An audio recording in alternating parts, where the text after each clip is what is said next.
Do you feel like you put too much tension when you sing? How can you tell when or if your voice is straining? If you are doing something harmful to your voice, and even more important, how can you prevent that from happening? Hi guys, Caio here, hope you're doing great. Today we'll talk about excessive tension when you sing. But first, consider subscribing to the channel. Creating content like this is something I consider really important, not only because it means promotion for my work as a teacher, but also because it is the way I found to fight all this information confusion in the voice world. So, I hope the content I make can be of some help for you. When you subscribe to the channel, like the video, or leave your comment below, you help me reach more and more singers with my videos. If you can do that, that's something I highly appreciate. Now, let's talk about vocal straining.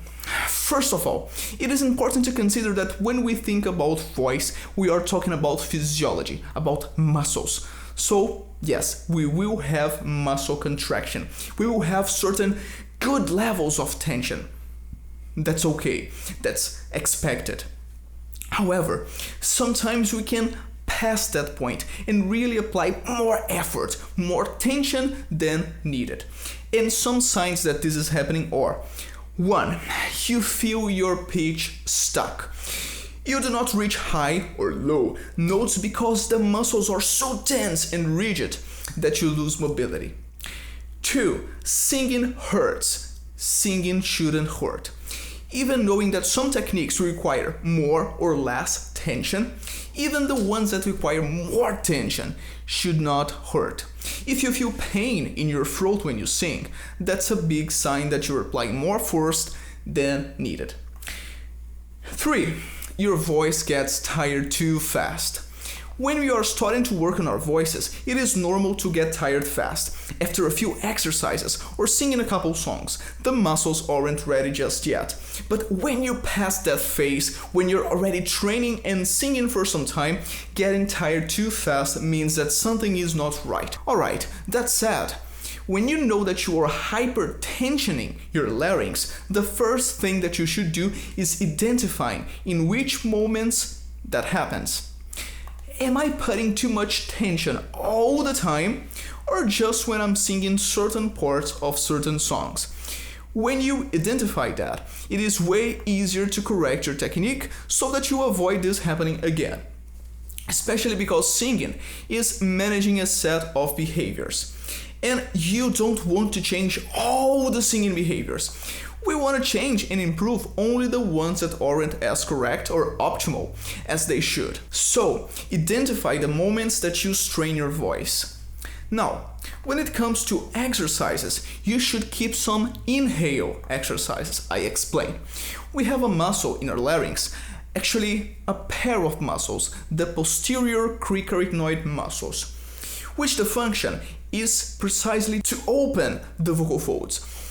When we work on these muscles, we tend to reduce the tension we use to close the vocal folds when singing, because the function of this muscle is antagonistic of that of the muscles that close and firm the vocal folds.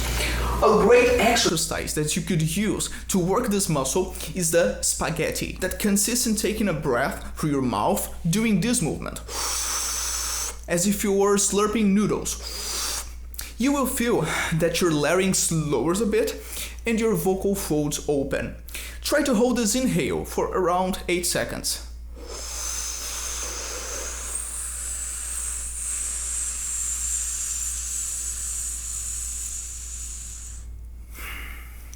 This is an exercise that you can practice daily. You can use it in your warm-up or even use as a correction tool. When you sing something and it sounds too tense, you can do this and then try the same phrase again. Another great exercise that I could recommend to work on this muscle and reduce tension when you sing is the fry inhale. Basically, you pick the fry sound and keep doing it as you breathe in. Again, you can hold this exercise for around 8 seconds.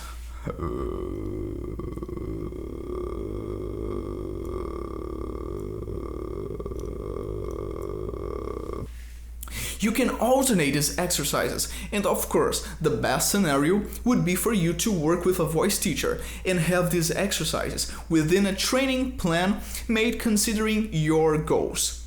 No exercise by itself will solve all your singing problems, and a single exercise can have different functions according to how your training protocol is made. So, those are general recommendations based on evidence, however. Again, I find it greatly important to always have in your practice, in your daily practice, a few inhaling exercises. Well, of course, now I want to hear from you how the practice went. Do you strain your voice when singing? Did you know this exercise before? Tell me here in the comments. Also, if you have any questions regarding singing, I want to know them. Maybe your question will become a topic for a new video. Subscribe to the channel, leave your like, and remember, if your concepts cannot be seen here in the real world, they must change, and not the world.